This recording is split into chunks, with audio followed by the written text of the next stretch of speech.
Hey everybody, welcome to another episode of Fed Up. Joining me today is Ivan from Opensight. I've been looking forward to this show for a while because there's lots of nerd related stuff we can get into as well. But of course, we'll talk about the music. So thank you for joining us, man. And how is it going this evening? Doing great. Thank you very much. And, a huge pleasure to be here. And, really also looking forward to having a chat with you. Really looking forward to talking about music and Mm. so on, nerding out for a bit. Yeah, definitely, man. I've been stoked for this show for a while just because of all the influences within the music, and when we've been going back and forth in email, I've been like, can't wait for this one. So pretty pumped up. A good place to start, though. I always like to get into album artwork with bands, and this one is particularly interesting because Mondo Fiction. It has that real dystopian look to it. You've got the guy, with his dagger, his hand over. Oh man, you could interpret that so much. The bottom and the background, even like kind of a horror aspect bats around it. There's everything there fueled together, and I even like the lettering for Opensight and Mondo Fiction. Very cinematic, very old school as well. I'm just curious, how did you all come up with the idea for that cover? The idea was to Yeah, do something that would reflect the music, really. yeah, And if the music sounds like has some influences that come from the film world. When it comes to grindhouse movies, B movies, cult films, and that sort of thing. So the idea was to kind of like have that feeling that you had when you were like going into a video rental store and going into the horror section or yeah, the thriller section and picking up browsing through the different films that were there, and you would see kind of like that sort of artwork. So that's what we wanted to go for, because the music has that sort of vibe. It kind of like makes you think and makes you feel. Some of the passages of the songs sound like a car chase in a 70s yeah, hard-boiled crime film, um, or more of kind of like a vintage horror kind of thing, or a crime thriller kind of vibe. So the idea was to have that, which connects with the heavy metal world as well. When you were discovering bands like Iron Maiden, and you would go and see that artwork that had like it was iconic, but at the same time you could discover other bits inside the artwork, right? You could kind of like sit down with and listening to the music and kind of like delving into the whole atmosphere of it. yeah. It's very immersive, and it's alluring.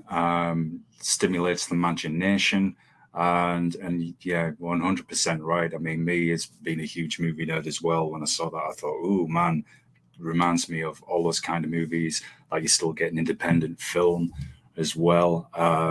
There's one I'm already the one I thought of as well when I was looking at it was oh man, it's on TV sometimes. It's like an old school horror vibe. I think it's called like Donald Sutherland was in it, and it might be Don't Look Now or something like that. And it's set Don't in Look Now is great. Yeah, it's yeah, a classic. Yeah, it's a classic film, and yeah, it's more of a kind of like psychological horror. yeah, And yeah, those sorts of movies. Yeah, of course. We we kind of like it's really cool because it's kind of like a middle ground in between mm, like what kind of like a vintage heavy metal album mm, of the Iron Maiden ilk would look like, and mm, also what an old school horror film or thriller or like an Italian giallo or crime film would also look like. So if if you look at artwork for like I don't know the New York Ripper or that sort of kind of like murder mystery sort of vibe, you will get that sort of artwork as well. So yeah, definitely we like to kind of like pour things that we like into the music, and that's not only when that doesn't come only from music influences. It comes from other things way beyond music, film, Yeah, literature, old school video games as well, yeah, so yeah. film is just one of the main things really that influences the whole vibe and concept of open sight. You see, I find this completely fascinating. I love talking with people about where they draw their influences from outside of music, and just what you said there, that already has me like, oh, so what have have you always looked at outside of metal to those interests you mentioned, horror, everything that you're drawing from whenever you've created music? Is that always something that's been kind of goes alongside with you with your creativity? It definitely, yes, definitely. Because we like to get involved with in the visuals as well, Mm, and all the other aspects of the music. It's like when you're writing a song. I really appreciate when you're listening to music and it triggers images in your head. You know what I mean? So when you're discovering bands, or when you fall in love with bands, is because also it triggers images in your head, and the way people's imaginations get triggered, and it captivates people. That's what we want to do with our music as well, to kind of like um, captivate people in the same way that the Metallicas and the Iron Maidens and the Black Sabbaths triggered images in our heads as well. So we just aspire to the same, and the fact that Open Sights music is influenced by things outside of music and outside of metal as well, like film music, progressive rock, and film, cinema, film scores, some video game music. It really makes things more interesting for us, and in as a consequence of that, people respond to it differently as well, and with that sort of passion. yeah, it is, and it does encourage that visual scene in your mind. I have a very visual imagination myself. Like with comedies and humor, I've been mentioning this on the shows recently. I see everything in my mind like a movie. So I could be walking down the street, if it's a comedy or something, and then I could start laughing and be like, what, and it is. I see it. I see it play out. The same when I listen to music. I see the story in my mind, like a movie. It's like that. Like that interact. It's almost like an interactive novel in a way. You're listening to the music, Matt, and then I'm seeing it play out in my mind. And then band comes across like yourselves, who I think take that to an even greater depth, another level. Well, hell, I'm seeing everything go crazy. It's like I've got a whole Netflix series in my head. Well, I think referencing is also fascinating. I find that fascinating because it's like I don't know. Just to give an example, when you're listening to music and Yeah, then you go beyond just the experience of music, you're looking at the artwork, you're checking the lyrics, you're checking the credits even, yeah, and then you see, oh, this person produced this album, or this person produced recorded this, and then you connect that and you go and find other albums that were produced by the same person, and so on. And when it comes to music, you also do the same thing when it comes to other factors, like who did the artwork, and you go and check other stuff by the same artist. yeah, And the referencing, uh, more specifically, um, you're listening to, like, just to put an example, you're like, one of my favorite composers is Ennio Morricone, who did yes, all the westerns and so yeah, on. But people in the metal world would like listen to Metallica and go to Metallica shows, and then the Ecstasy of Gold by Ennio Morricone yeah, is their intro to their shows. And it depends on the audience to kind of like have the sensitivity of going there, and that resonates with them. And then you go and check who Ennio Morricone is, and you end up falling in love with his music and yeah, with the movies that he scored as a result of being a fan of Metallica's music. You know what I mean? So that's the effect that I find fascinating. Same thing when you like I discovered like films that I fell in love with thanks to bands to metal bands that I was in love with as well. Like growing up listening to Iron Maiden, and you come across Where Eagles There, and then you go and check the Yeah, film Where classic. Eagles There with Clint Eastwood, and that's awesome. Or The Wicker Man, an Iron Maiden song. Oh, The Wicker Man. Where does that come from? There's a movie called The Wicker Man, which is like a Yeah, classic British film.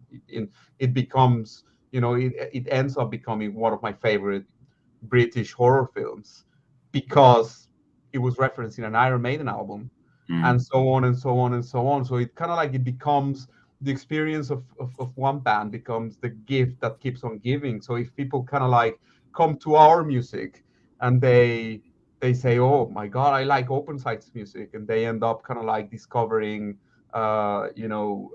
Italian giallo films, or end up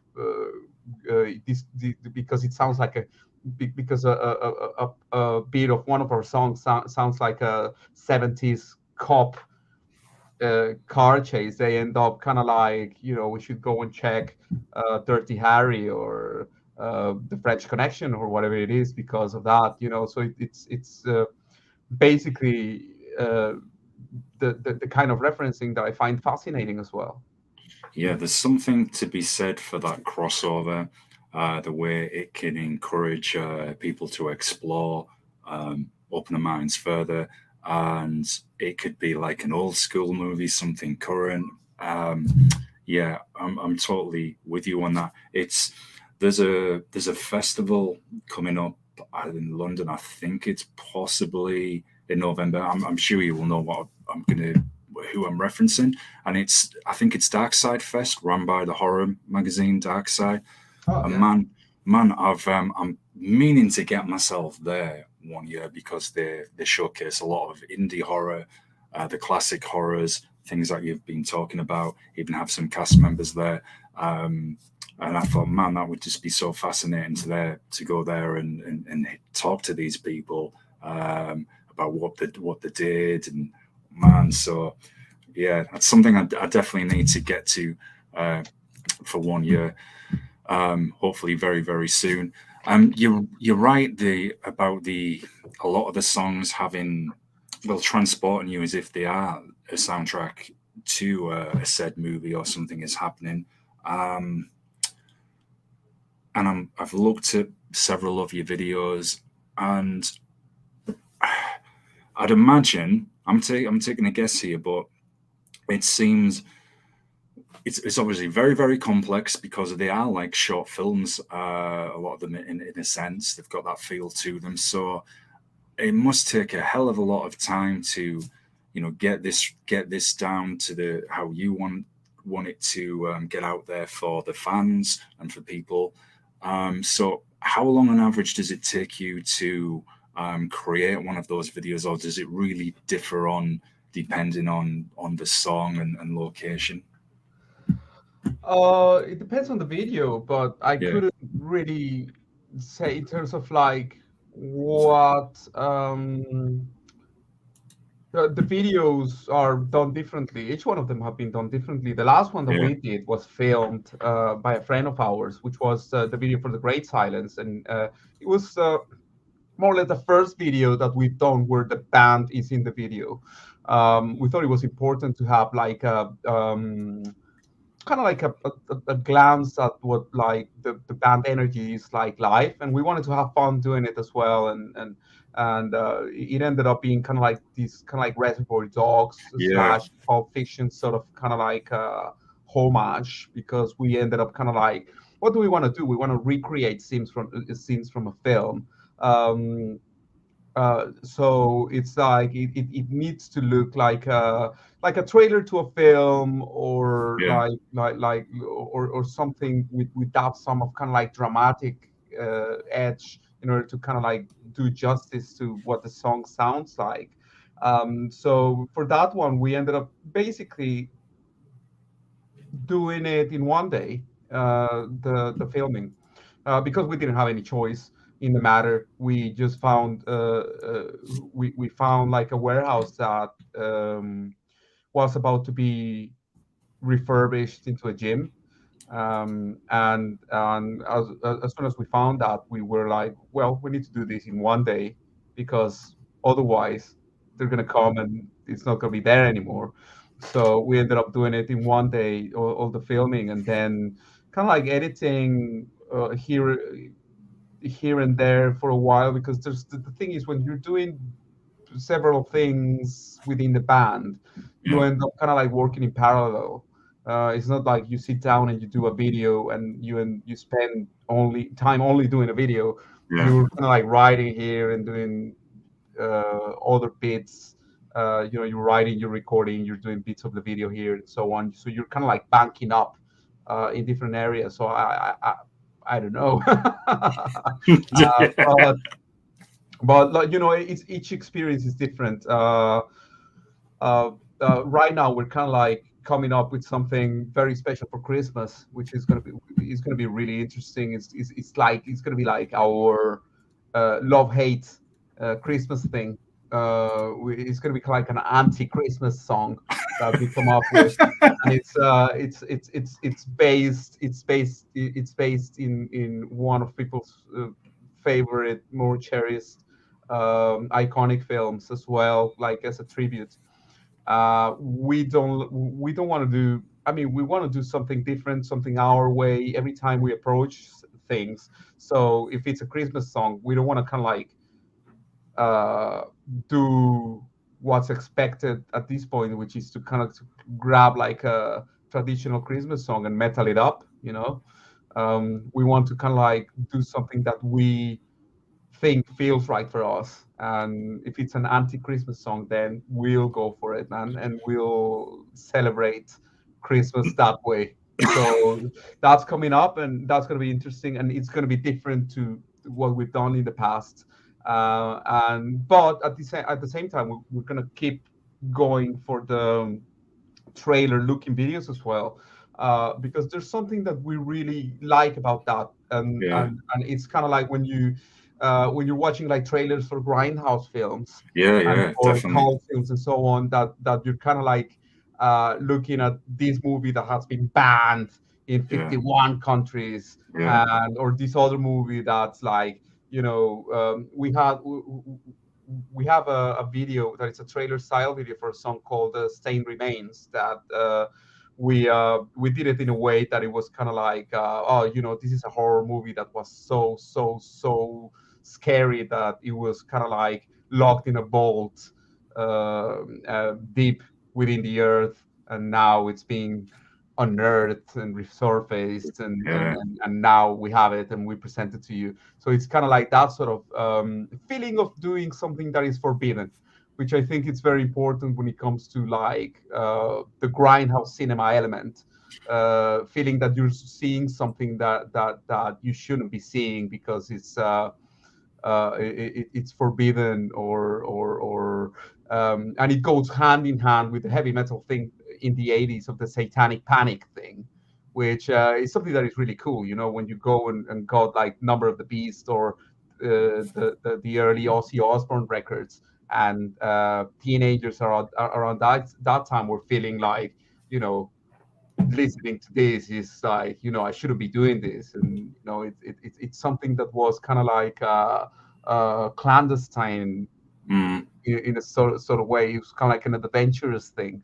So we've been pretty adventurous when it comes to like how we take risks when it comes to writing the songs. So we want that sense of adventure to be also in the videos and in the visual presentation and everything else, because it's just exciting. It's just exciting to go and watch this old film that was like controversial back in the 70s or whatever it is, or and that doing it jokingly, because nowadays everybody's seen everything and you have access to everything, and it's not like back in the 80s or whatever, that I never lived through those years. But it's fascinating to know that in the UK, uh, you know owning a copy of the Texas Chainsaw Massacre could get you like give you legal Yeah. trouble. You know what I Yeah. mean? Like, people would go to your house and seize those tapes, and I'm like, whoa,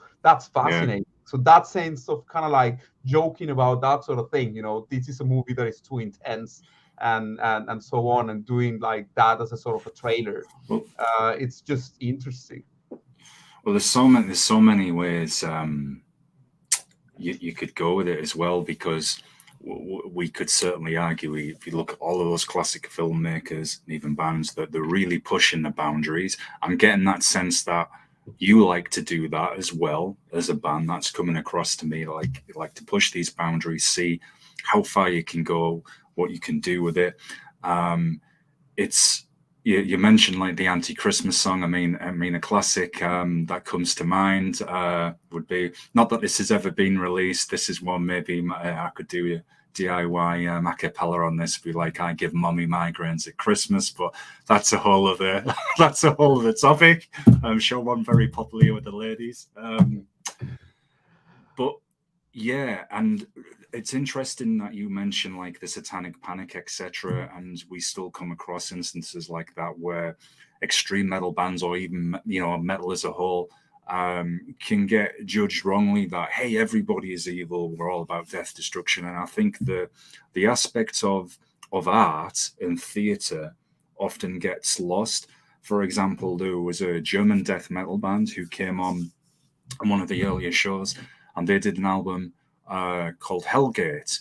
So immediately, people who maybe don't know so much about metal would be thinking, oh yeah, it's all to do with demons, blah blah blah, etc. etc. And it actually was a metaphor, and like referencing a gateway into this post-apocalyptic COVID world, and it was all to do with what everybody has gone through during COVID, and like this nightmare reality is, could we go through that again at some point? So it's always interesting that the art, the covers, the songs can be something completely different to, say, a first impression. There's often very subtle and deep meanings behind those songs and why they were created. So that completely resonates with me, with what you were saying, Ivan. Focusing on as well Mondo Fiction. I know you mentioned that you have a special edition coming out about the album, a director's cut. Again, I like that movie-esque feel. So how is it? I respect you. You don't want to give too much away, so we don't want to drop too many spoilers, but can you say maybe a little on how it's going to differ from the standard release? Of course, yeah. So Cool. basically, we had like we released Mondo Fiction uh, last year, and it was an album that was well received, way beyond what we thought was gonna be for us. So it was post COVID, and we ended up kind of like being embraced for the things that makes the band unique, and that is like the whole dramatic aspect of the Yeah. band, and the whole heavy metal meets Dirty Harry sort of thing, and all of that stuff really kind of like made us think about we're doing new music now, but we should kind of like give something more when it comes to the whole Mondo Fiction experience, because we have some instrumental versions of the songs Right.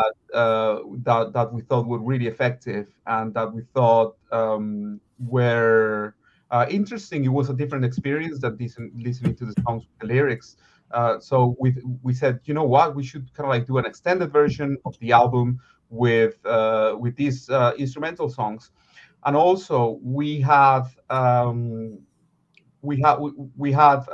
song in the album that we wanted to re-release as well in a shorter version, and we wanted to treat everything with kind of like the whole language of cinema as well. So Okay.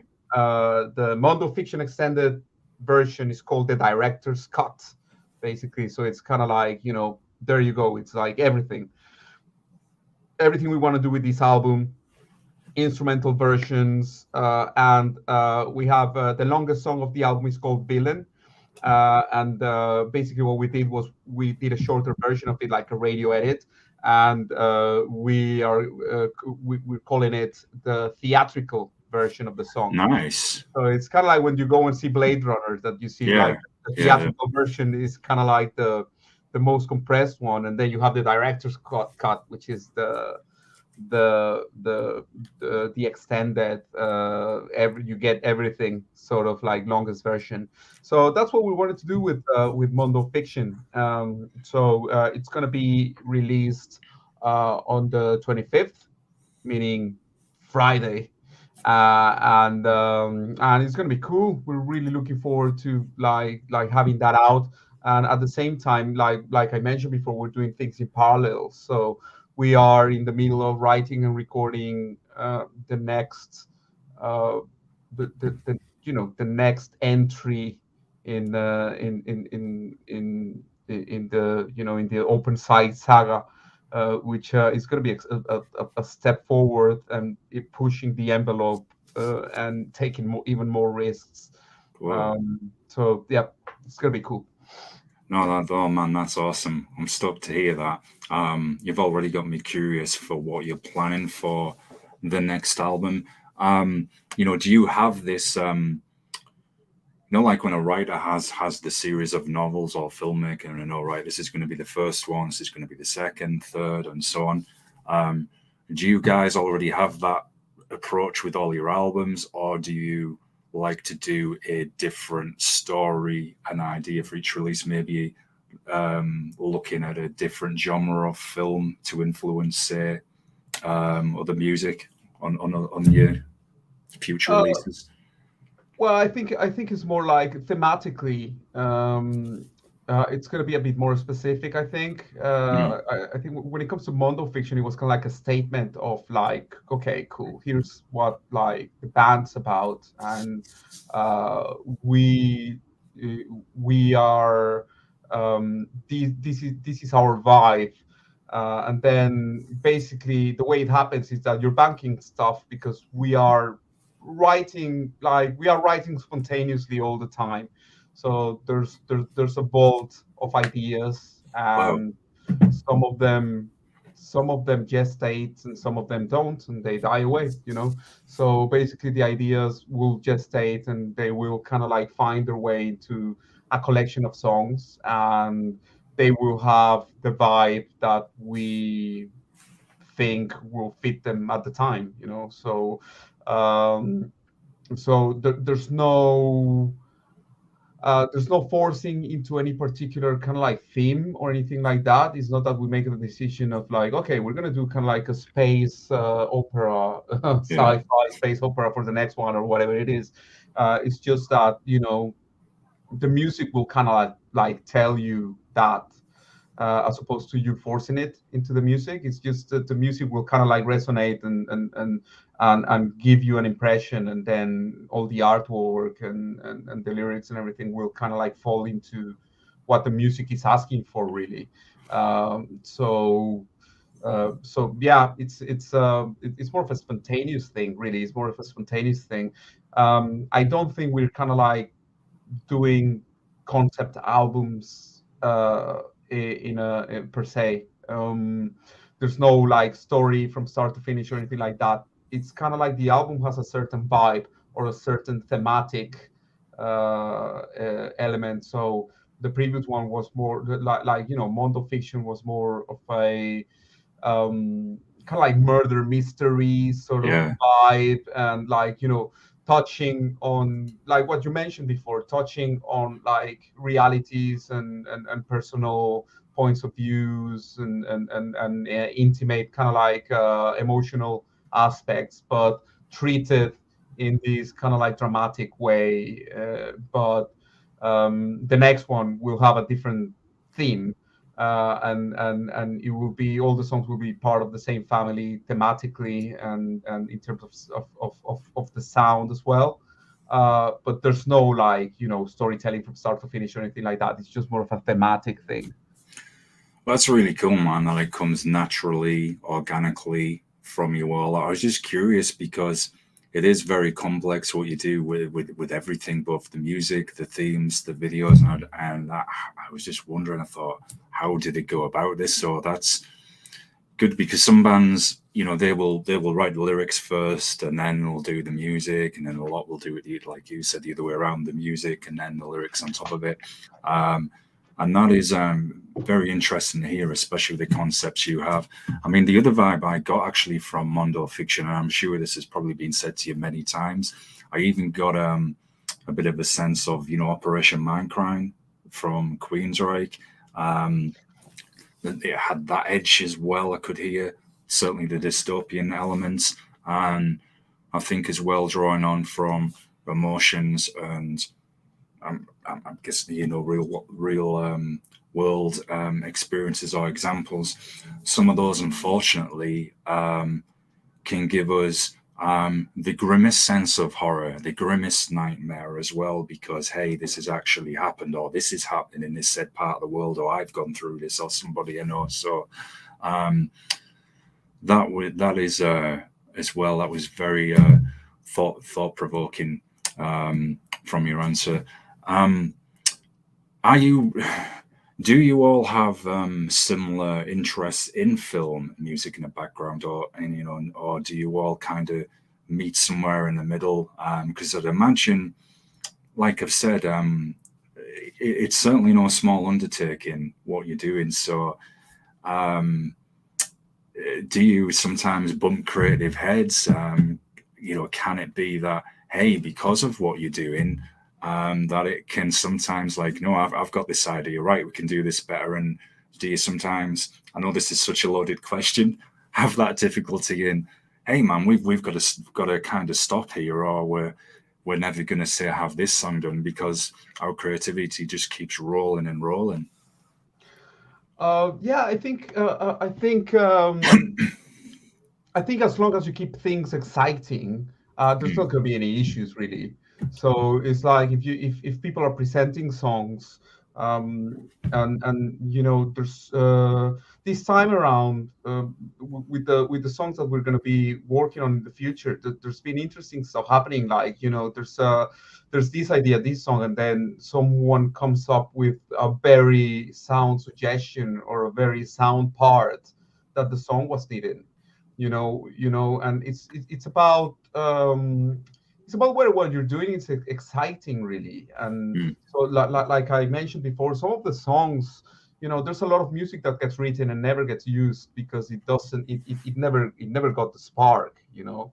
And that's okay, you know. It's completely fine. But you know,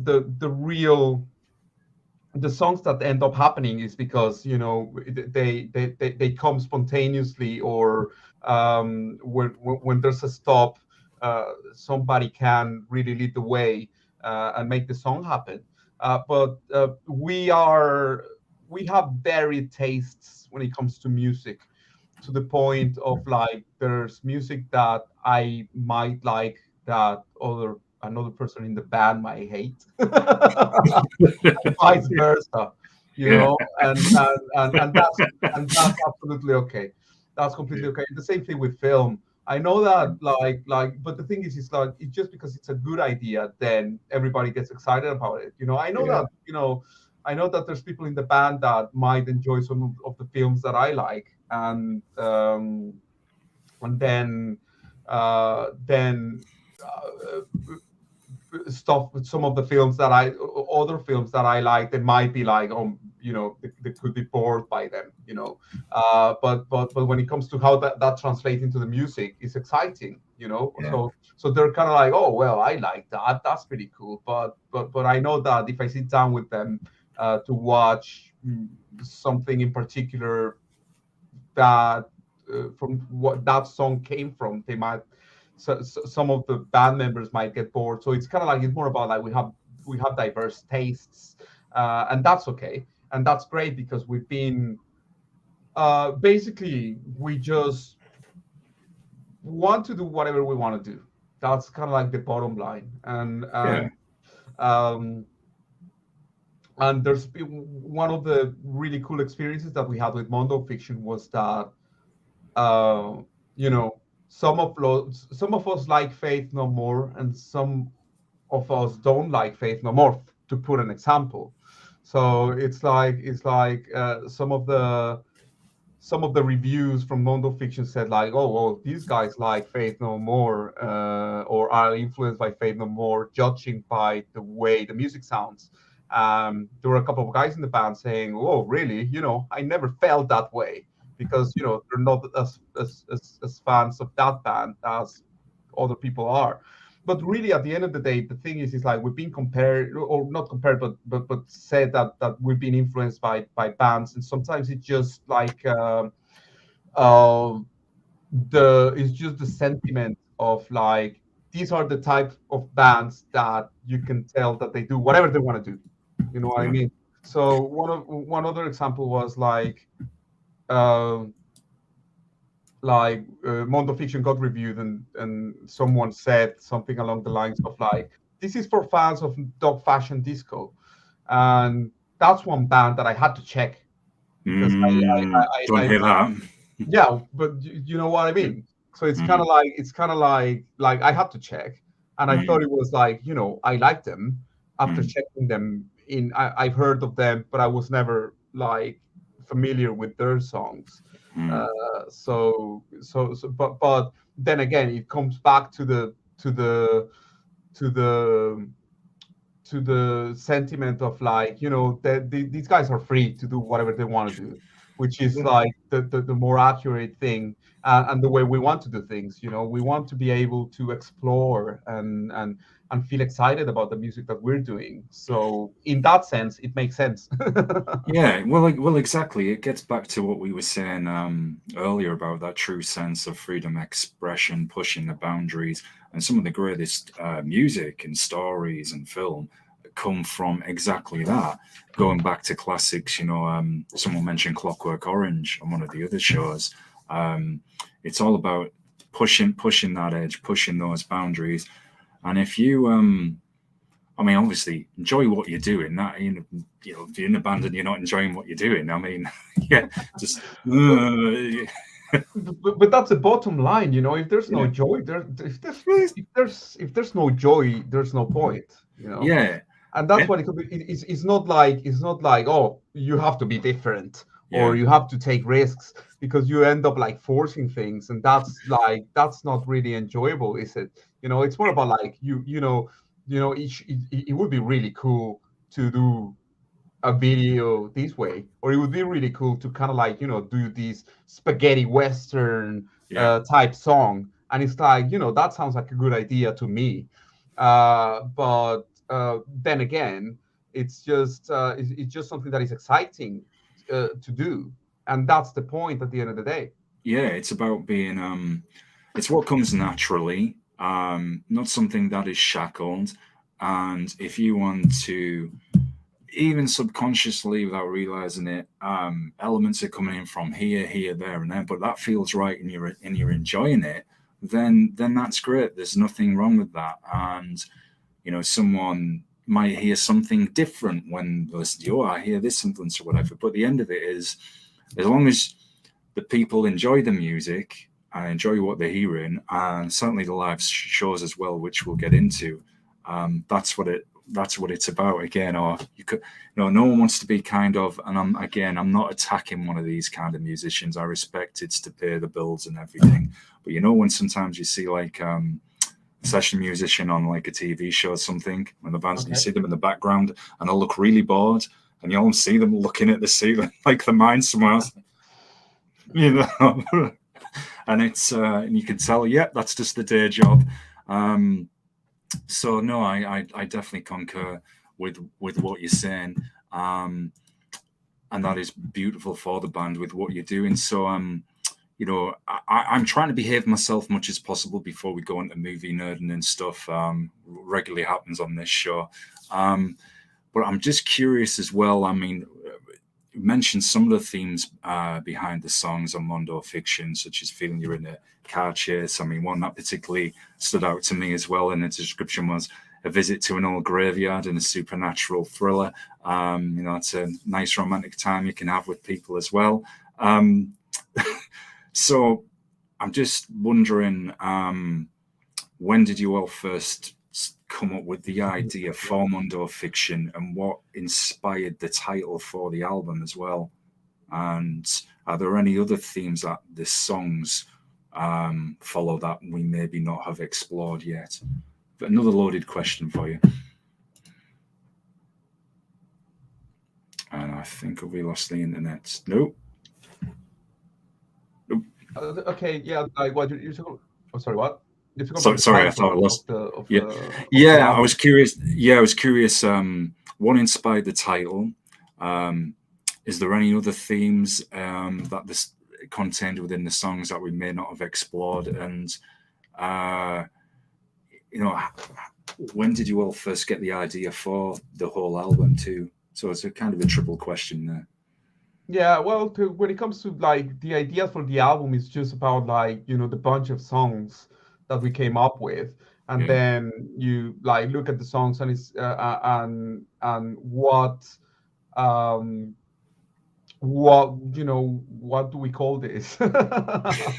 So I wanted to call I wanted kind of like like to present a name that would you know there's a lot of throughout the years I really enjoyed like discovering some of like Italian cinema, Mm, like mm, the giallo films and the spaghetti westerns, and the Euro crime films, with Franco Nero and the Dario Argento giallo films, mm, spaghetti westerns, all of that stuff. It was kind of like more like an Italian cinema, sort of old school vibes that the music was inspired by. Um, so there's kind of like a subgenre of like Italian shockumentaries called Mondo, uh, like Mondo Cane and mm. those sort of like shocking documentaries that were made to shock people.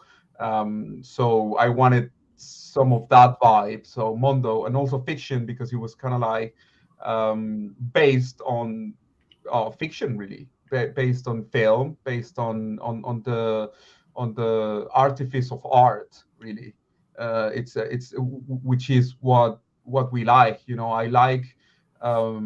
I like the artifice of art. It's like when you were talking about like even if it's something that it's just music, or it's just a movie or something like that, there's kind of like a reflection of your soul or what the world is going through in there. So especially when genres like horror and sci-fi and heavy metal. Yeah. Heavy metal has always been about like touching on the taboo subjects Yeah. of religious persecution, Satanism, violence of war, and political violence, and so on. And that's always been the case with rock music as well in general. Rock music about like the sexual freedom, you know um, being critical of the state of the world and all that stuff. So basically, art kind of like creates a safe space for you to examine all of those subjects. Uh, Most songs are about the uncertainty of you're exploring death and pain and love and whatever it is that you're exploring with art. And it's just kind of like a safe way of like exploring those subjects. Is the artifice of art, what you're seeing in even if you're watching a movie with explosions and explosions, murder, or angst and all that. It's just like the excitement of those visceral things. You are examining those subjects in the safety of the artifice of art at the end of the Mm, day. So basically, that, like, it's fiction at the end of the day. So that's a kind of like a very broad way of explaining it, I think. But at the end of the day, It just sounded cool. Yeah, it's me Mondo, thinking all this. that sounds cool. And it has that depth of, like, when things are open to interpretation. I also like that. When people are like, that has a ring to it. It's like what those open sight means. It could mean a lot of things, but I like that. I like the gift that keeps on giving, and I like Mm, people interpreting things in a different manner, and I like things that are left open, and that you can explore more. The best movies are the movies that you can watch over again and watch over again. A couple of days ago, you turn on the TV and The Godfather is on, and I'm like, fucking hell, I'm rewatching this again, and I've seen it. yeah, hell yeah. I've seen it millions of times, and it's still Same. one of my top favorite films. So that's the kind of stuff we want to do. We want to do music that, and hopefully, I don't know if we're like, I don't know if we're far, far, far, far away from it, or if we're close, or how far we are from something like that. But I like music that you can revisit a lot. I'm still, every once in a while, I'm kind of like still revisiting Iron Maiden albums. I'm Yeah. still revisiting albums that I used to listen to when I was a teenager, and I'm discovering new stuff as well. So it's kind of like all part of the stuff. But I want to fall in love with things. I want to fall in love with things, and obsess about things, and delve into them, and I like that, and that's what I want to accomplish as well. Yeah, it's that passion, man. Yeah. And it's like good music is good music from whatever era it's from. The Yeah. same with film. It might be a band you haven't come across. There's always new bands as well. There's so many. Um, so it's about I'm going to put a spin on your title here. It's about keeping open and an open sight to I it all. reckon, yeah, I reckon that makes sense, and Yeah, it's about the emotional response that you get yeah, from anything, and it could be anything. It's just about sensitivity, because it's like all these, especially nowadays, when people kind of like are very opinionated online, and saying like, well, this is metal, this is not metal, this is good, this is not good, this sucks, this doesn't suck. It's like, at the end of the day, not it doesn't matter. It's just like, do you have an emotional response to it, and if it makes you feel something, or think something differently, or if it has an effect on you, it does. And if it doesn't have an effect on you, it doesn't, and that's okay as well. yeah, It's okay to yeah. dislike Well, things. It's okay to exactly. dislike things as well. If you don't like something, that's absolutely okay. It's good. No, no, you're completely right, because I feel like at times this is something that we've lost in society, where it's okay to not like the same thing, to have a different opinion Yeah. without shouting angrily, "You're wrong, rah, rah, rah. You don't like the same as me. That's not as real." I'm not going to sit here and be a hypocrite and say when I was first discovering death metal that I wasn't. Death metal is law, rah, rah, nothing else is real, blah blah blah. Now, I just think, like you said, you either like it or you don't. And when I relaunched this show, which I've only just done recently, and I was thinking about what I like myself, who I want to talk to, what I want the show to cover, and I was sat and I was thought, well, one, I just like talking to people, and a question I'm often asked is, a lot of bands or folks will say, "Do you like the music? Do you like this music? Do you like this?" And I keep saying, I'll tell you if I do. If I do, that's a bonus. If not, it doesn't matter. I will still talk to you because I enjoy talking to people. I'm interested in why you create the music, the visions you have, where you draw all your creativity from. There will be things there that we have in common, that other people will have in common, that we can relate to. I find that interest in itself.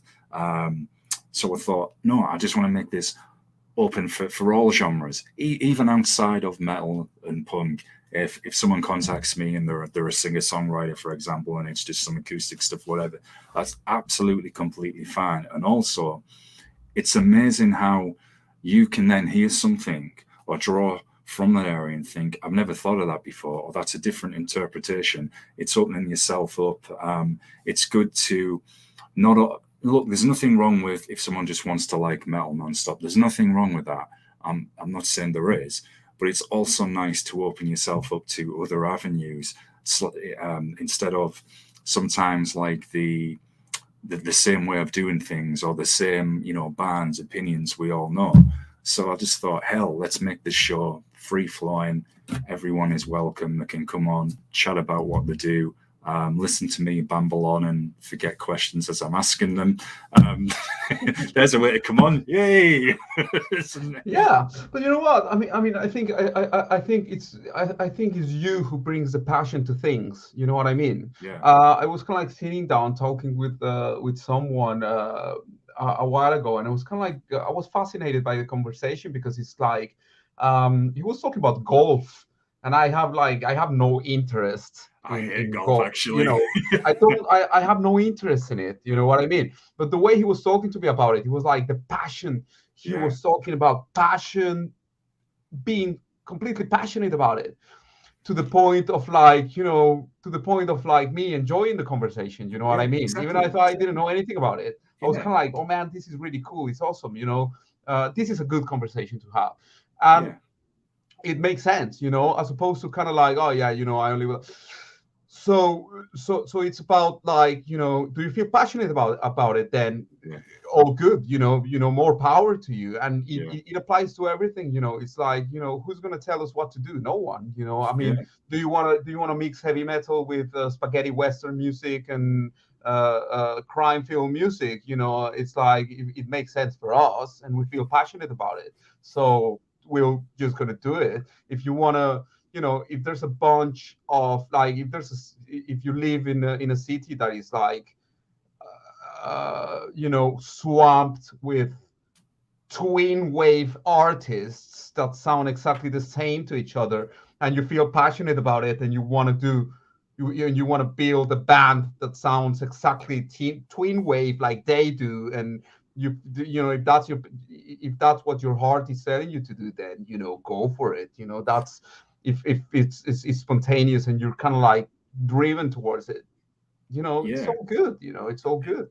Exactly. It's that passion for life. It's the passion for all this. Yeah, golf is actually a sport I absolutely cannot stand. But as you said, oh, I do, and I'm being as polite as I can. On one of my former radio shows, dude, I even invented a villain called Will Van Golf, who was in charge of a post-apocalyptic wasteland, and all the tribes were crusading against. It was like, oh, and that's just my really warped humor. But like you said, if someone has got that passion for it, Yeah. and someone said, look, I still want to come on and talk about golf, something, whatever, I'm like, yeah, I'll talk to you and I'll sit and listen, not just because, oh, hey, I'm not into that. So, and passion makes things authentic as well. It's the same with the painting. If you can see that passion that's gone into it, it doesn't just look like a standard lifeless painting hung on the wall. So, totally with you on this. So, you mentioned Italian horror. Forgive me my limited knowledge of it. Dario Argento, is he the guy responsible for the demon horror movies? No, that the demons. That's Lamberto Bava. Right. But Dario Argento did help with them, but he didn't direct that one. Demons is really cool. It's like Yeah. Love it. yeah. It's a classic one. It's like teenagers trapped in a theater, in a movie theater, watching a horror film, and all of a sudden, there's like people possessed by demons, like a la kind of like Evil Dead style, and the whole kind of like being locked in one place with dangerous demons popping in, and really cool film. Definitely a classic one. But yeah, there's something about Italian cinema. I don't know what it is, but there's a feeling and a cool vibe. My favorite zombie film. It's an Italian movie called The Beyond, which is this director Lucio Fulci, and he did like a few like very visually tasty but violent horror movies. There's Zombie Flesh Eaters is another classic, Yeah, that is. um, Yeah. and yeah, but The Beyond is just, it has the atmosphere and the music. I'll have to check that out, man. It's really good. It's really good. The Beyond is great. The music is also amazing. This guy called Fabio Frizzi, who I would say is an influence on Opensight's music as well. At the end of the day, you feel like horror movies are really about atmosphere. Yeah. Oh yes. To the They've got. point, sorry, to the Sorry. point where like even like when I watch a horror film, I like the horror film to be like older because of the grain of like the color being a bit blown up and the grain, that grainy look, it really works with films for me, especially with horror films that like when they look grainy and a bit rough, it adds to the atmosphere a lot, so I really enjoy that. Oh man, I'm totally with you. There's something to be said about those classic horrors and the vintage horrors because of, like you were saying, the atmosphere, the way they shot, the way they used the practical effects.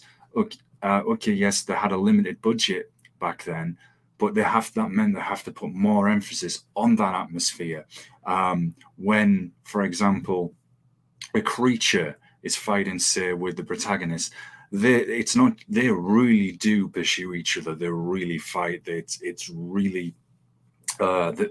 really coming at you. It's like I watch for the reasons you've said. I've started DVRing a lot of movies on Legend and Horror Extra on TV, and Legend has, I think, is it's called the Vintage Vault every Sunday night, and I'll show classic horror films. And I've started recording them and watching them, and I've been enjoying them for those reasons. One, for the soundtracks, the way things are shot, the atmosphere behind them, the way some of these classic actors like Peter Cushing, for example, when he was fighting Dracula in Christopher Lee, and they really were chasing each other, and you got that sense of danger. Yeah, I have to get out of this guy's way. I'm not just going to magically fly.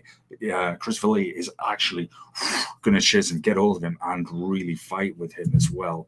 And you know what, man? Like you said, it's had an impact on me more so when you see some of the current horror where it can be, I'm not that I'm squeamish or anything, but yes, you've got all the blood and gore and violence, but there's none of the suspense. There's no atmosphere there. There's nothing that grips you. There's nothing that sounds truly frightening about it. I was quite disappointed by the recent Texas Chainsaw Massacre movie, for example. Yeah. I just thought, meh. And I think coming back to Demons for a moment. Is it either Demons 1 or 2? There's an awesome scene where they go to a gym and there's the guy working out, and I think there's like a gym instructor, and this is just a moment of unintentional comedy where the guy goes, "Do you want legs like tree trunks? You've got to keep pushing." but I love moments like that are injected. I mean, the other ones you got me thinking with Demons, was it?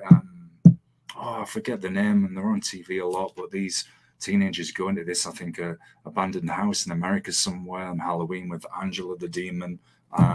They've remade it a few times. Oh, Evil Dead. No, not Evil Dead. Not Evil Dead. It's a group of teenagers. They go into, I wonder if it's Demon Night. Is it Demon Night? Possibly Demon. Demon Knight is the one with the one with Billy Zane, when there's some demons with that he cuts his hand and the demons come out of his green blood. That's a good one. I like that one. Yeah, Sorry, go on, man. I know, but I don't know if you're referring to that one in particular. I'm not. I've remembered it now. Night of the Demons. They made a few of them, and I'd say the first two are the best. Yeah. I think what you're referring to as well is like when you watch those type of films, you can tell that those guys were having fun making them. Yeah, exactly. There are great examples. The Evil Dead is one of those examples, especially when you can see like of those movies, or when you watch like I don't know, Reanimator.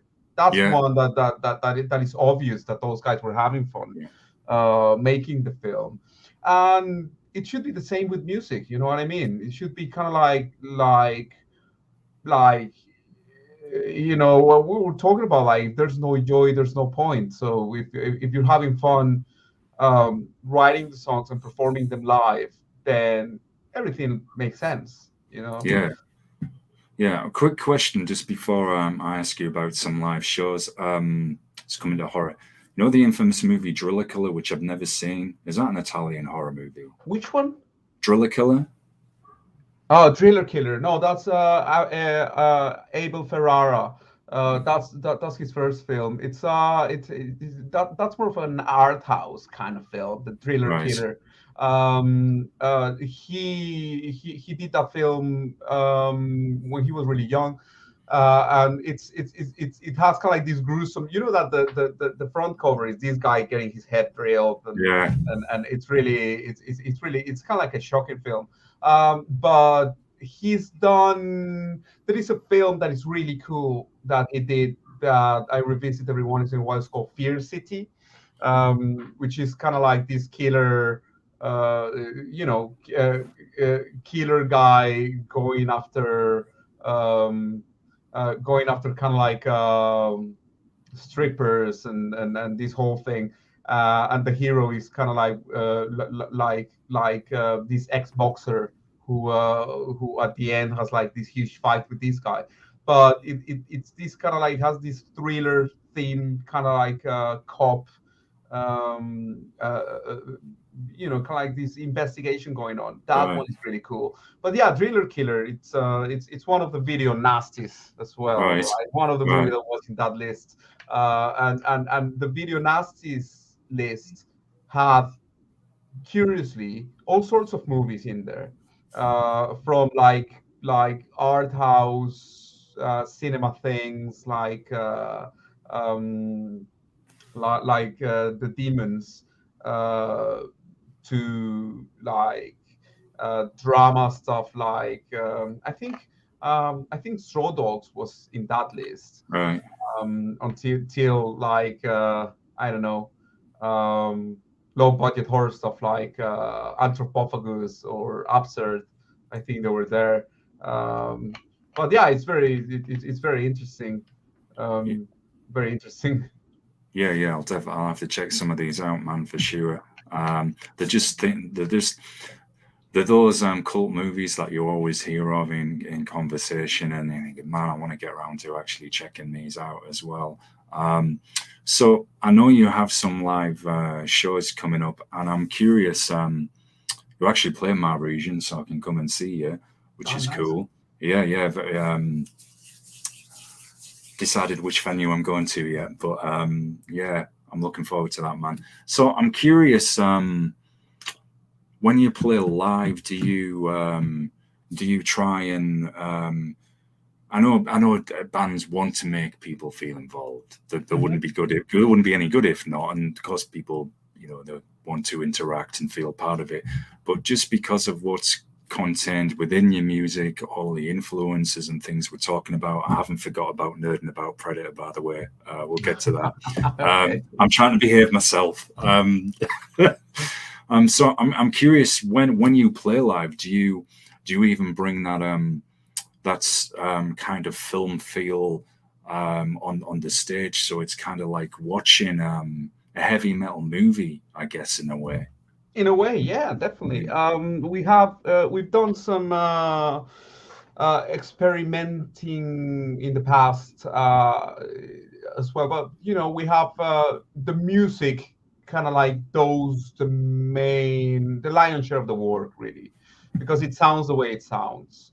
And really, when it comes to live shows, there is definitely a more upbeat and energetic approach to music, regardless of how dramatic it sounds. It's Yeah. fun to play and it's fun to listen to. So we're in there, uh, having fun and playing. So there's definitely a kind of like a very upbeat and high energy approach when we're playing live. We've done other stuff to kind of like enhance the experience with when we have the possibility of projection. We project Oh images as wow. well. So we are, yeah, we have kind of like a video for each one of the songs synced to the music. Yeah. And we do that. We project. At this point, we're going out with kind of like gangster Reservoir Dogs kind of look, of like black suits and and so on. It might change in the past, but in the future, I mean. But the it's more about the vibe and the approach, which is more of a high energy, can't help but have fun, which Yeah. sometimes happens at rehearsal as well. But we're just having a blast playing live, and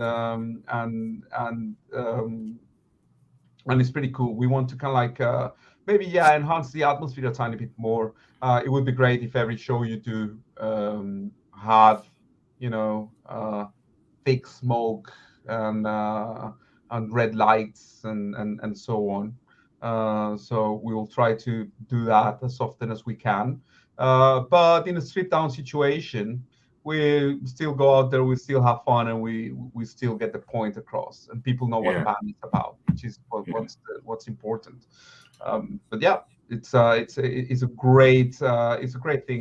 When you have a band, it's about playing live first and foremost.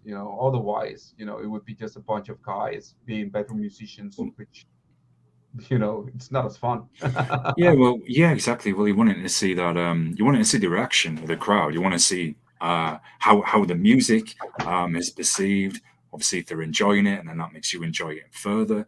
I think now with, I think it's even more important. Well, it always has been,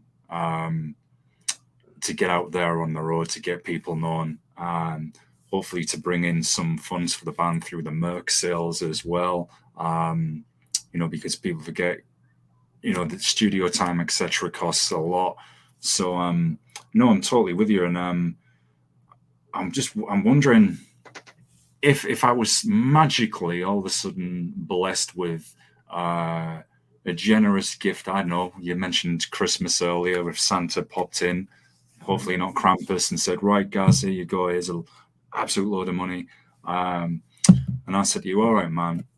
We've been talking about all these horror films, etc. So, where would be some of the iconic locations around the world that you would love to play and do some kind of like interactive heavy metal kind of horror movie or movie where it's got all these different aspects to it?" I've got Rome's in my head at night as well under those, walkways, etc. Is there anywhere, you guys as a band thinking, "Man, we'd love to do a show there one day"? I don't know, really. I mean, we've when you talk about like locations and all that, the first Yeah. thing that comes to mind is like scenes from film. So there's stuff in here that I've been able to go and check, and I live I live close by to this round point in Wandsworth that has like the tunnel of the first scene from the Clockwork Orange. Ooh. So I wasn't aware of that, and when I Oh found out, man. I had to go and check it out. Yeah. There's I don't remember the name of the church, but I went there a couple of years ago here in London. Do you remember that scene in The Omen where like the priest gets impaled? Uh, Yes. Yeah. uh, that's close by as well. So that's the first thing that I think about when it comes to locations. So it's more about like, and when I think about locations, I think about more like filming a video more than playing Yeah. live. Yeah. When it comes to playing live, we just want to play like as often and as much as we can, really. I think it's more about like really going there and making the place your own, through the music and through the whole experience. Yeah. And I think that's part of the magic that that bands have when they get to that certain point. So it's just inspiring to see. I grew up listening to Iron Maiden, and every time they play, I go and try and see them live. And I went to see them play a month ago or so, and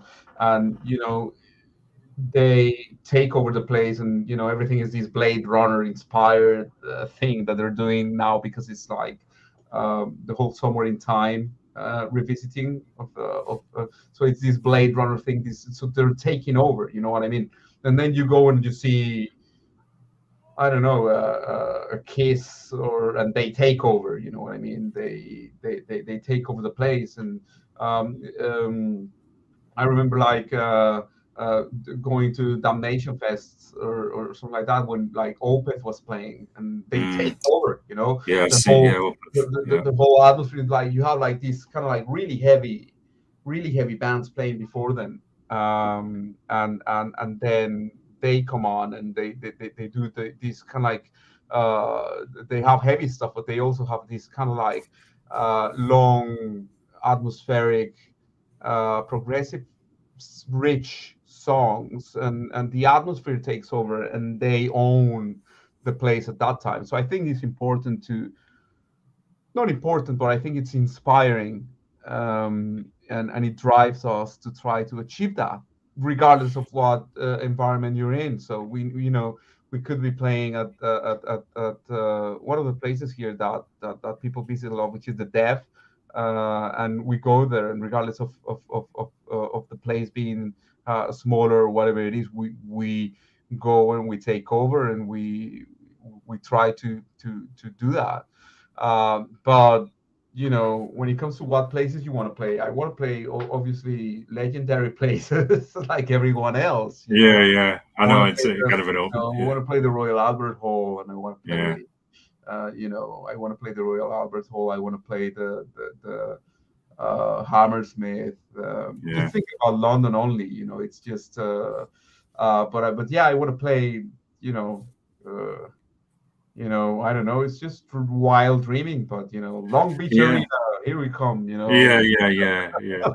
Yeah, I guess, yeah, there'd be no end to it. Sometimes it's an open question I like to put across to people, or somebody will say to me later after a show, oh, and you ask them where they wanted to play or whatever, and sometimes I think, yeah, this could go on forever. Like, I know Mars, when we get a bass on that, or Yeah, of something. course. Yeah. But you're right about Opeth. It's funny. I had a few chats about them with other guests recently, and I remember seeing them at this.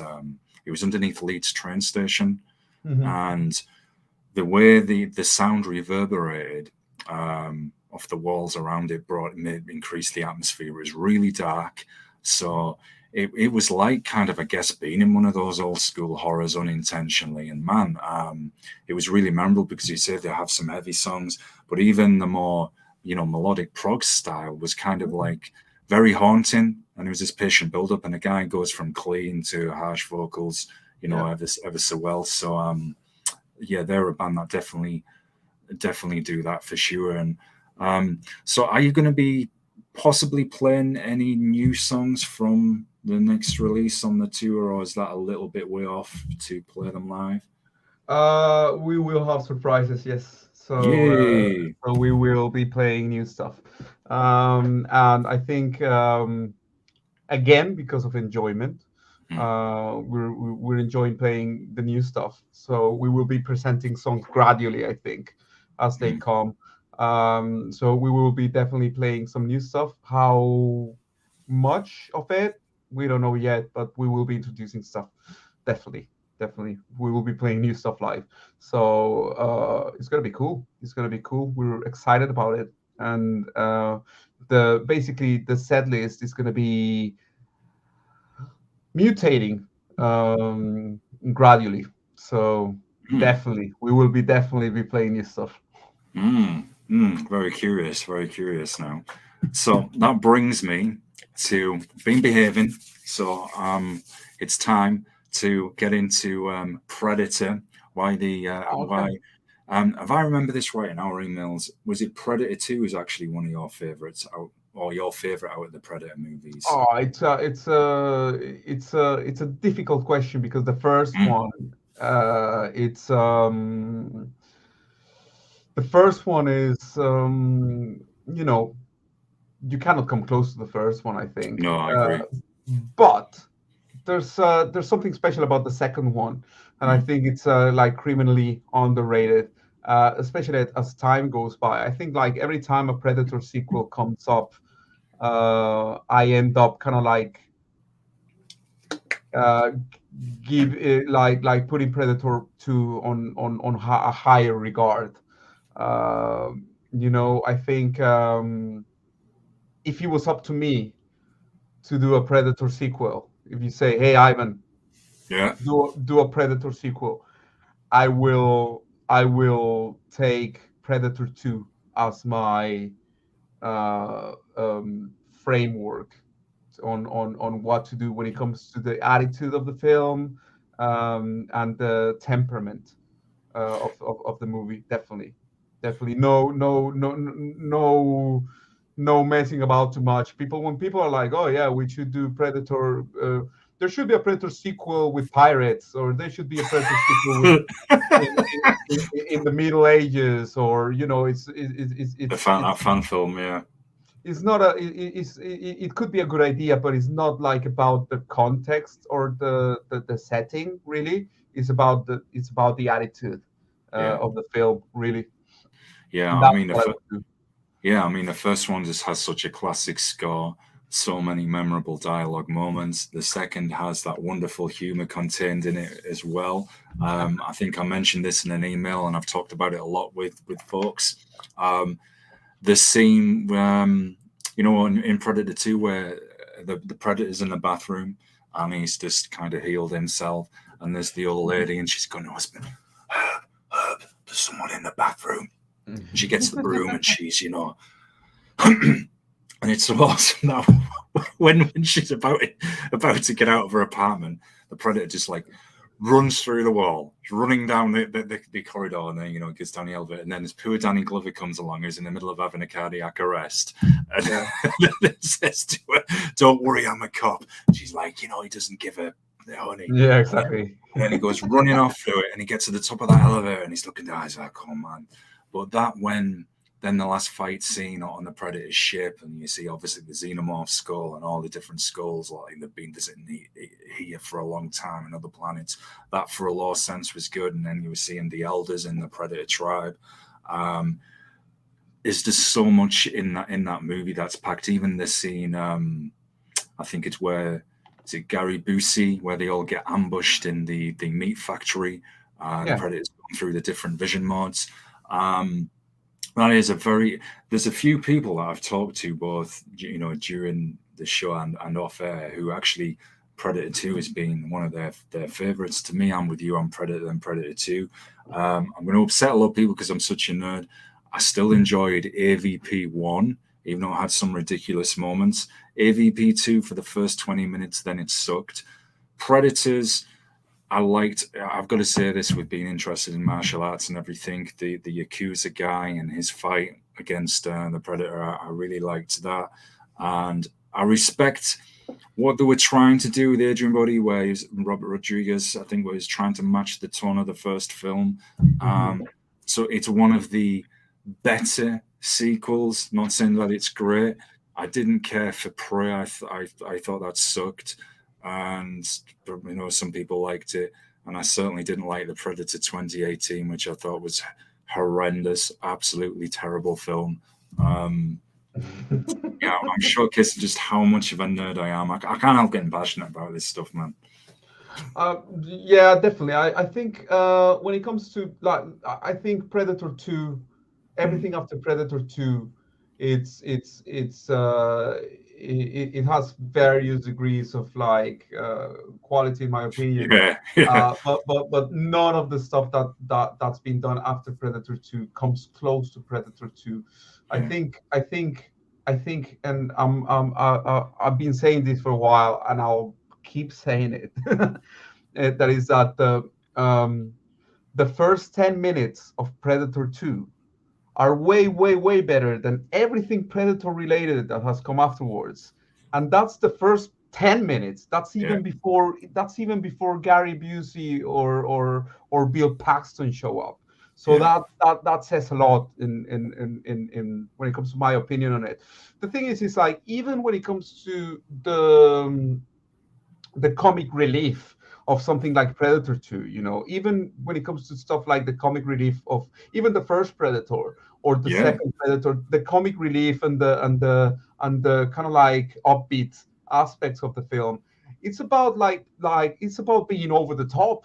It's about the extravagance of what the Predator movies is, that temperament of being extravagant and over the top. So it's on the first Predator, these really tough guys of like these kind of like exaggerated and really hyperbolic macho bullshit attitude of these guys, and then they get like absolutely slaughtered by the Predator. But these kind of like muscle pumping and try to outmaster each other, and there's this kind of like huge helicopter gun, and then they go and like the Predator goes in and they kind of like end up like shooting everywhere and kind of like absolutely devastating the jungle with these weapons. And it's like that's funny as hell as well, it's funny. And the same with Predator 2. It's kind of like this city that is like these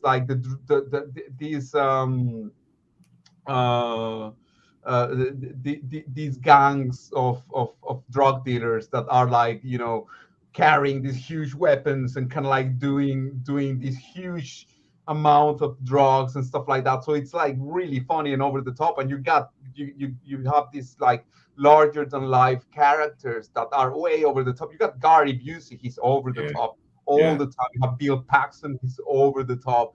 You have the whole revenge thing with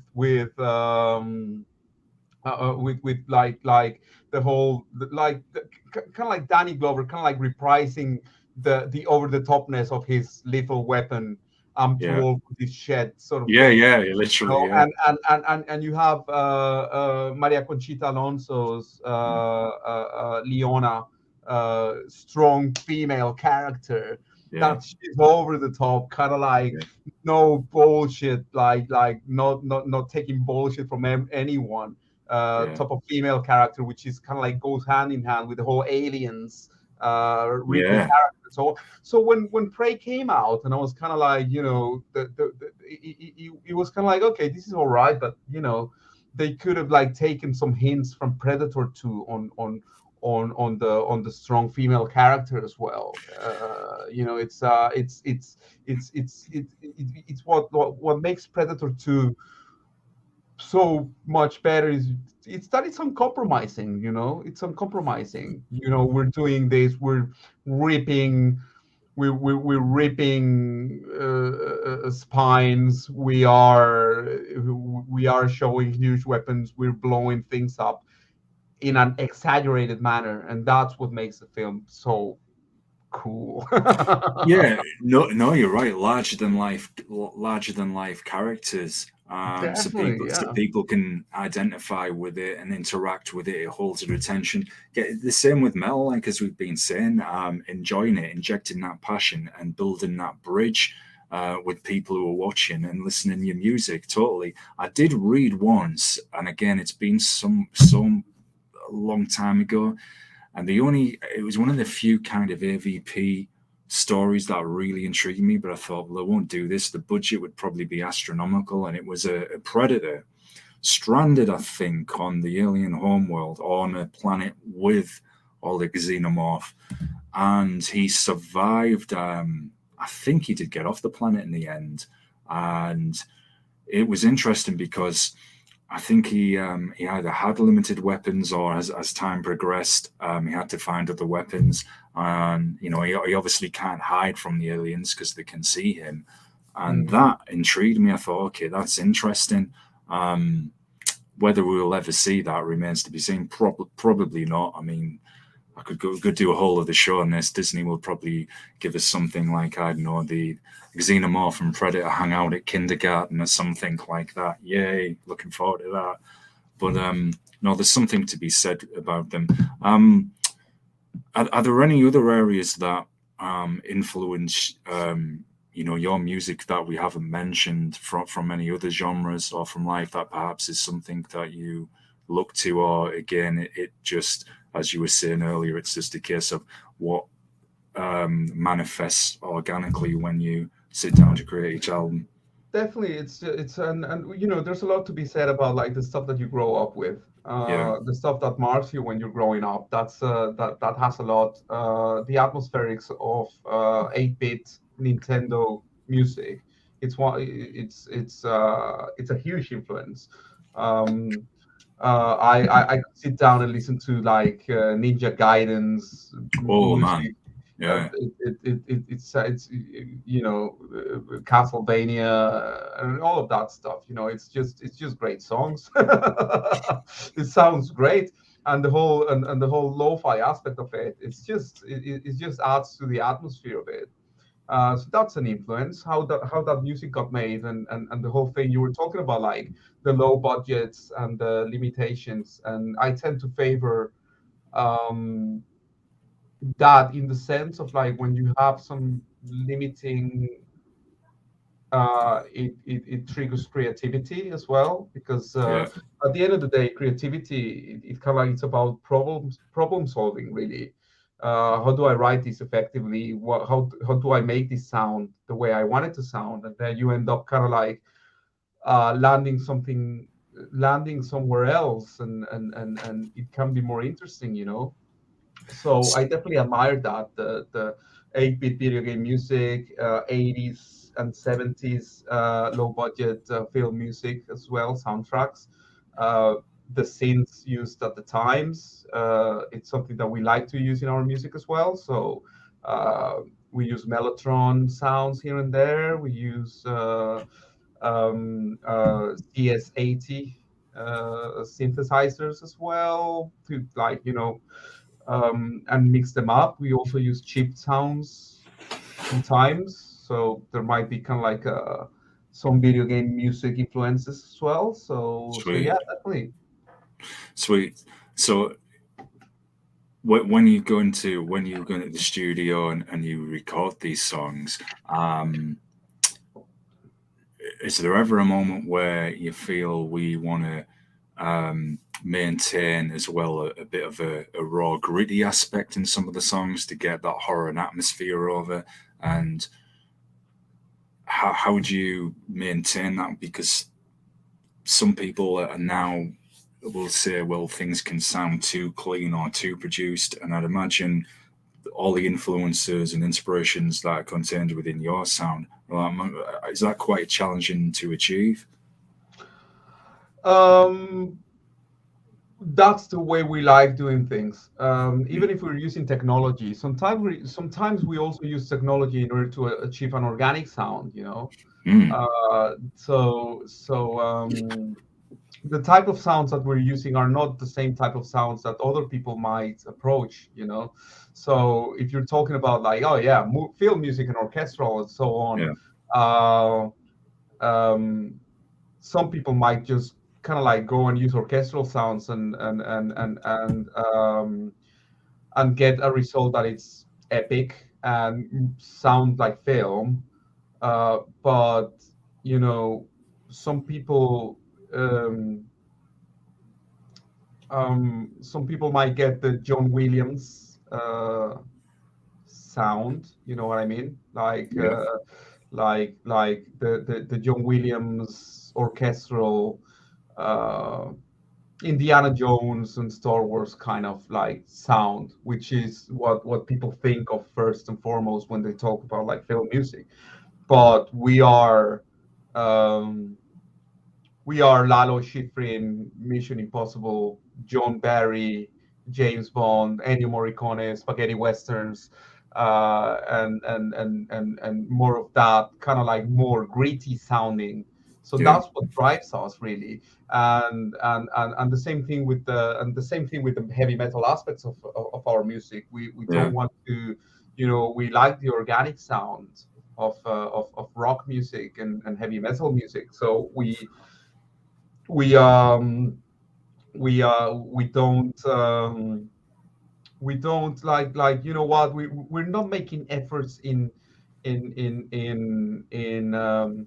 we're not making efforts trying to we're not forcing things into trying to sound organic. I think it's more about the enjoyment, really. So if so one of the main key indicators of a song being a good song is when we need to play it together, and if it's enjoyable, then we're on the right track. You know what I mean? Yeah, Um, so so I think the fact that we're playing the songs together, it's something that is an advantage in that on that sense. When we record, we also kind of like might do takes that are longer, as opposed to kind of like recording just one riff and and and and and, and kind of like recording it to perfection. We might just kind of like get into the vibe of enjoying the process, and that comes across as well in the performance of the songs when you're recording it. The same thing with the key with the synth. Uh, when I write or do the synths, I tend to play them and play the synths along with the song, as opposed to writing the blocks. Um, it's just about the feeling, really. So yeah, definitely we are, we use technology and we take advantage of technology, but um, we do appreciate, enjoy, and like, are enamored by the organic, and sometimes lo-fi. Artists, it's about what you allow yourself to do. yeah. And some artists allow themselves to use lo-fi sounds and images, and we want to do the same if it fits the song.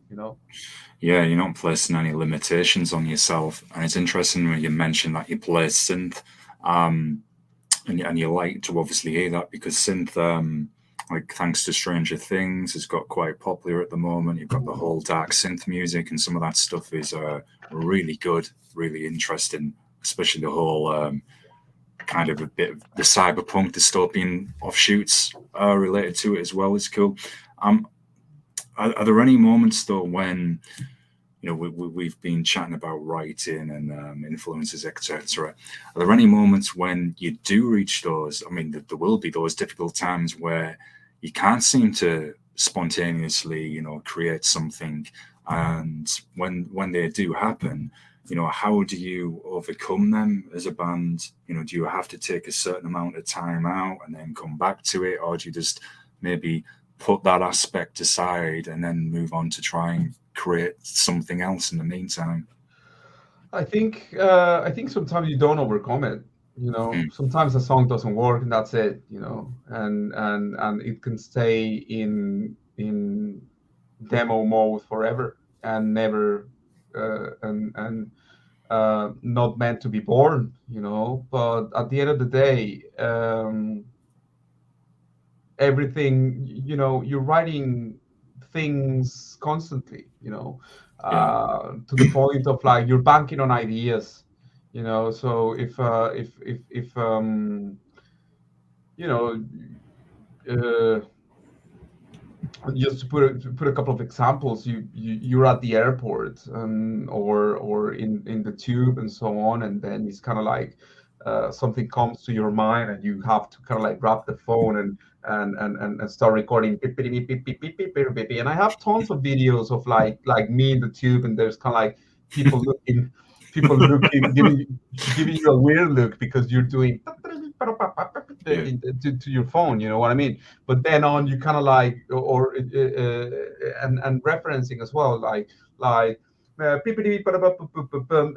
this has to sound like a surf rock guitar, and that's it. And then you revisit it and you record, and it just stays in a certain way, and it can die, or it can become a song, or part of the song, or whatever it is. And the same thing with lyrics. It's like, you're watching, mm, for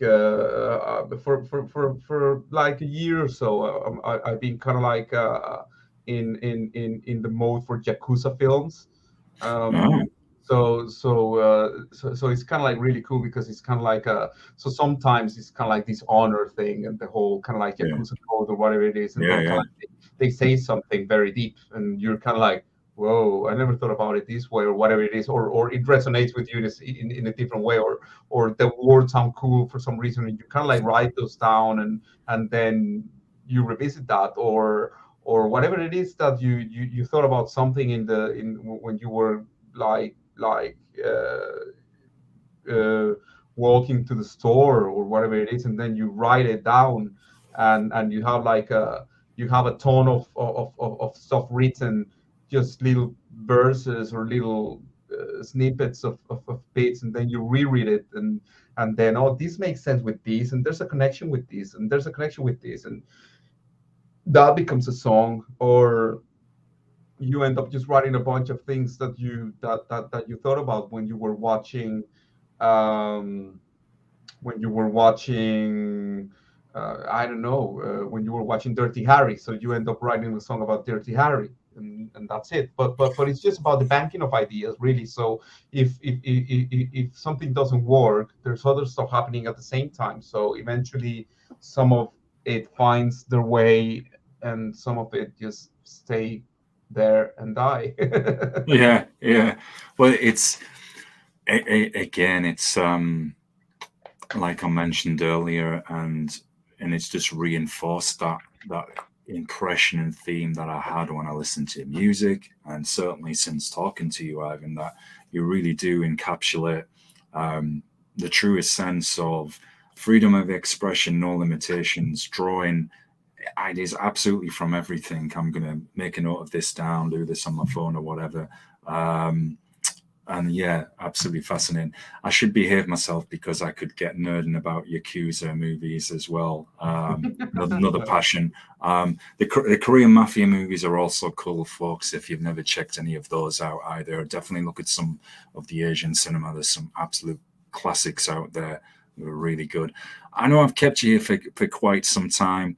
As you can see, probably on both of our apartments at the moment, daylight is now being challenged. We're Yeah. both in the caves. Now it's dark, Yeah, yeah. So, yeah, it's the right atmosphere, though. yeah, yeah. Oh, yeah. Definitely matches this show. That's for sure.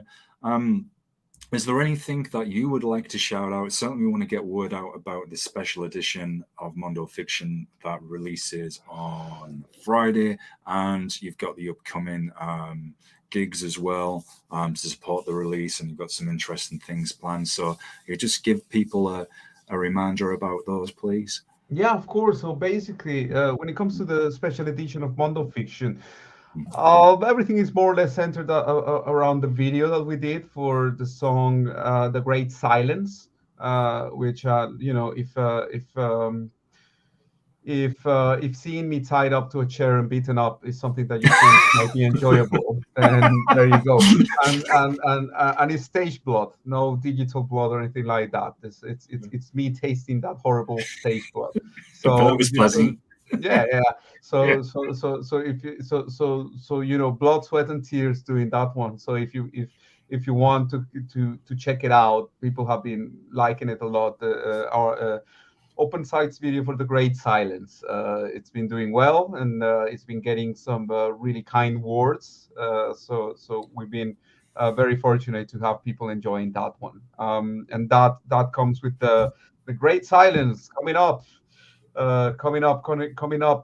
near you. To a theater near you, no, to all the streaming platforms mainly, and also there's going to be there is right now there is right now a if you look at our socials, we have secret tracks that are exclusive to the people who join the director's cult, Ooh. and joining the director's cult means just joining our mailing list. Yeah. Once you join our mailing list, you will be treated with a few tracks in advance, so you can do that now. Yay. um, Also, yeah, Mondo Fiction coming up. We have Christmas stuff coming as well, and we have some shows coming up. So first and foremost, the Coalition Fest in London, which is a show organized by the London Metal Coalition, and you have bands playing on the 2nd and 3rd of September. We're going to be playing on the 3rd, and this is at the New Cross Inn. It's going to be an extravagant 2-dayer of full days of like all sorts of metal music happening, including us standing out like a sore thumb with our cinematic and dramatic and car chases and murder mysteries and so Oh, on, alongside all the metal, all the other metal. It's going to be great bands playing, all sorts of metal bands. That's going to be really cool. Then we're going to go to Hartlepool on the 31st. How many days is September? I think it's 31st. 30. Now then, got me thinking now. Is it 33rd? Tell you what, as we have technology with us, let me Yes. check my calendar while I'm here. Oh, great. No limitations on the budget here, folks. Yeah. Just, Exactly. No yeah. limitations. We're I'm, taking advantage of yeah. technology. Yeah. I'm constantly on this all the time at the moment. Those scheduling people. So let's look. 30 days. Yeah. Yeah. So then that means that on the 30th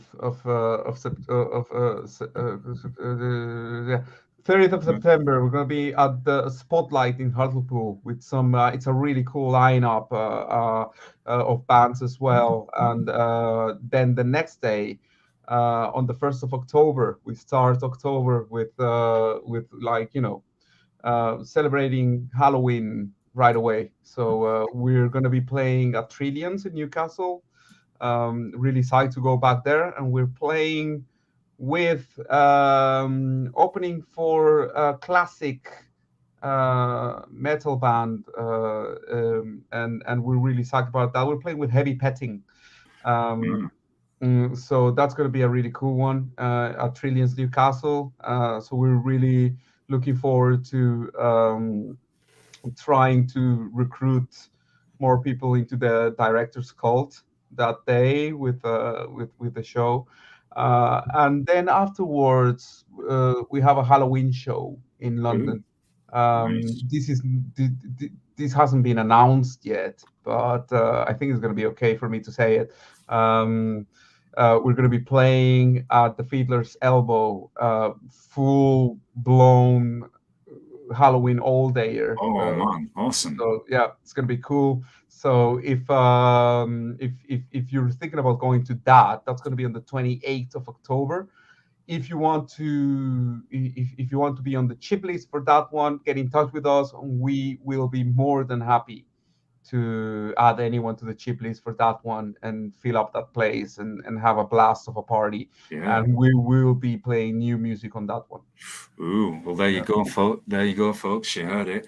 Um, Definitely get along to those dates. Get the pre-orders in for the special edition of Mondo Fiction as well. I will put all the links to all of this stuff in the description as well, y'all. YouTube has the wonderful passage of time processing videos even after a live stream, so they will appear. Yeah. Sometimes it can take a while. Always I'll, awesome. I'll be diligent in sending those to you then, and Yeah. and just stay tuned. They will appear there in the Yeah. description. And Yeah, and it'd be cool to come and see you, man, when you hit my region as well. That's awesome. cool. Seriously, man, thank you for chatting to me. I've enjoyed talking about all the aspects with the music, where you draw your influences from, the horror, the movie nerding as well. Being in my element, man. Awesome stuff. And we had our unofficial effects added as well. Yay! Exactly. Yes. Yeah, Yes. I was with it, man. Great times. Thank you so Yeah, much. It's been a great time. Always feeling fortunate to bumping into people as passionate as yourself, and thanks, man. hopefully we'll get a chat at some point soon. Yeah, and always in touch. And if like we said before, if there's no joy, there's no point. But this has been exactly. pure joy. Well, thank you, man. Thank Seriously, you. and get at me anytime. You guys want to come on the show, I can help you in any way. Just let me know. So, folks, I will see you on the next episode of Fed Up, which is tomorrow. And have a good night, everybody. Morning, afternoon, whatever time it is, wherever you may be. And don't forget to follow, support, subscribe, and smash the mosh like buttons, and also support Opensight, of course. It's really good what they're doing, and it's different. And if you love movies and metal, well, what more can you ask for? See you later, folks, and take care.